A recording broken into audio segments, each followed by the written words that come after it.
ज्ञात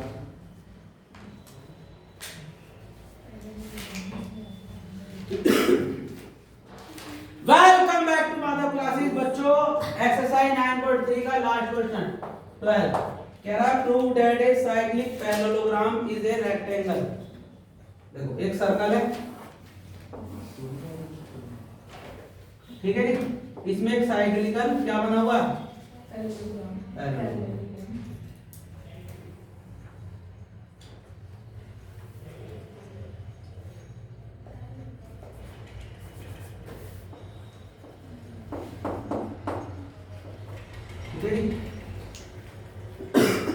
ए बी सी और ये क्या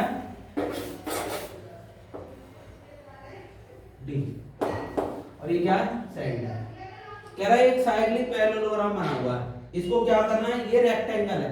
मैंने बताया था रेक्टेंगल का मतलब समझ रहे हो, ये कैसे होने चाहिए एंगल 90 डिग्री। तो बस ये प्रूफ कर देना।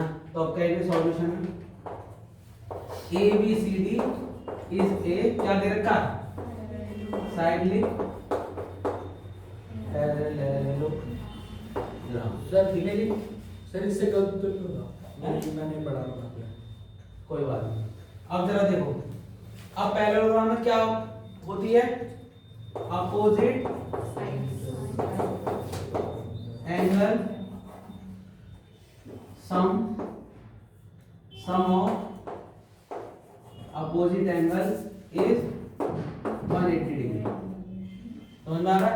जब साइक्लिकल कह दे तो मैंने बताया था आपको ये वाला एंगल और इसका सम, जब भी तो साइक्लिक किया था प्रूफ, तो angle A plus angle C बराबर क्या हो गया 180 डिग्री। ठीक है जी, इसको फर्स्ट मान लो। तो ये तो हमें इसमें साइक्लिक कह दिया तो ये दे रखा है कि ये वाला एंगल इसके बराबर होगा। अब दूसरा बात देखो, अब क्या कहेगा, अपोजिट, बेटा देख लो, opposite angle are equal. Opposite angle कैसे होते हैं, एंगल ए बराबर एंगल सी, ये क्या होते हैं, बराबर होते हैं। ये थ्योरम है कि opposite angles are equal in इसमें इन पैरेललोग्राम। आपको ध्यान हो तो मैंने एक चैप्टर पढ़ाया था 7, उसमें सारे रूल लिखवाए थे पैरेललोग्राम, है ना, तो वहां ये वाला रूल भी आता है। 30 सेकंड है, हाँ। अब जरा देखो, जब ये इसके बराबर है और ये इनका सम 180 है, इसका मतलब समझ रहे हो, देयरफॉर एंगल ए बराबर कितना होगा 90 और एंगल सी कितना होगा 90। अरे जब ये दोनों बराबर हो तभी तो 180 बैठेगा। अब जरा देखो, अपोजिट एंगल्स आर 90 डिग्री, तो अब जरा देखो ए और सी, ए किसके बराबर, सिमिलरली क्या होगा, सिमिलरली एंगल बी बराबर 90 डिग्री और एंगल डी बराबर भी 90 डिग्री। जैसा इधर हुआ ऐसे इधर भी होगा सेम। तो अब चारों क्या आ गए 90 डिग्री।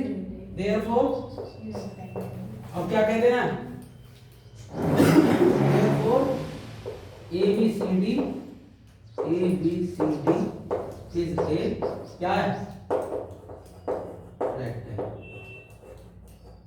ये बस सुन,